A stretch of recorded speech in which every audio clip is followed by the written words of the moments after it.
ಸಂಜೆ time tea ಜೊತೆಗೆ ಈ ರೀತಿ ಒಂದು ಸ್ನ್ಯಾಕ್ಸ್ ಇದ್ದರೆ ತುಂಬಾ ಚೆನ್ನಾಗಿರುತ್ತೆ. ಕಡಲೆ ಬೀಜದಿಂದ ಮಾಡೋ ಅಂಥ ಚಾಟ್ ಇದು. ಬನ್ನಿ ಹಾಗಾದರೆ ನೋಡ್ಕೊಳ್ಳೋಣ ಕಡಲೆ ಬೀಜದಿಂದ ಚಾಟ್ಸ್ನ ಹೇಗೆ ಮಾಡೋದು ಅಂತ ಹೇಳಿ. Welcome back to my channel Sonu special.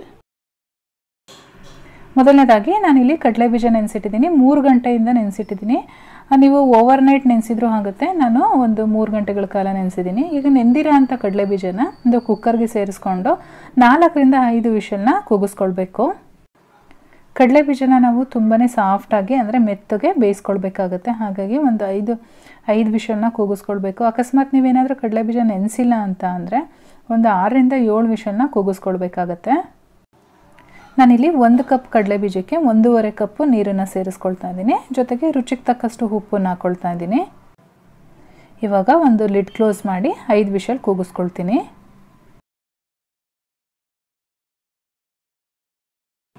5 whistle ಆದಮೇಲೆ ನಾನು ಒಂದು ಬೌಲ್ಗೆ ಟ್ರಾನ್ಸ್ಫರ್ ಮಾಡ್ಕೊಂಡಿದ್ದೀನಿ. ನೀವು ನೋಡ್ತಾ ಇರ್ಬೋದು ಎಷ್ಟು ಸಾಫ್ಟಾಗಿ ಬೆಂದಿದೆ ಅಂತೇಳಿ.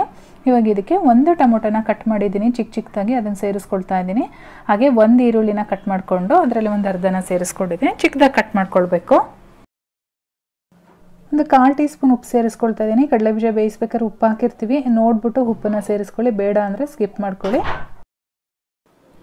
ಒಂದು 1/4 ಟೇಬಲ್ ಸ್ಪೂನಷ್ಟು ಖಾರದ ಪುಡಿನ ಸೇರಿಸ್ಕೊಂಡಿದ್ದೀನಿ. ಖಾರ ನೋಡಿ ಹಾಕ್ಕೊಳ್ಳಿ. ಹಾಗೆ ಒಂದು 1/4 ಟೇಬಲ್ ಸ್ಪೂನಷ್ಟು ಚಾಟ್ ಮಸಾಲ ಪೌಡರು, ಒಂದು 1/4 ಟೇಬಲ್ ಸ್ಪೂನಷ್ಟು ಆಮ್ಚೂರ್ ಪೌಡರು, 1/4 ಟೇಬಲ್ ಸ್ಪೂನಷ್ಟು ಗರಂ ಮಸಾಲ ಪೌಡರ್ನ ಸೇರಿಸ್ಕೊಂಡಿದ್ದೀನಿ.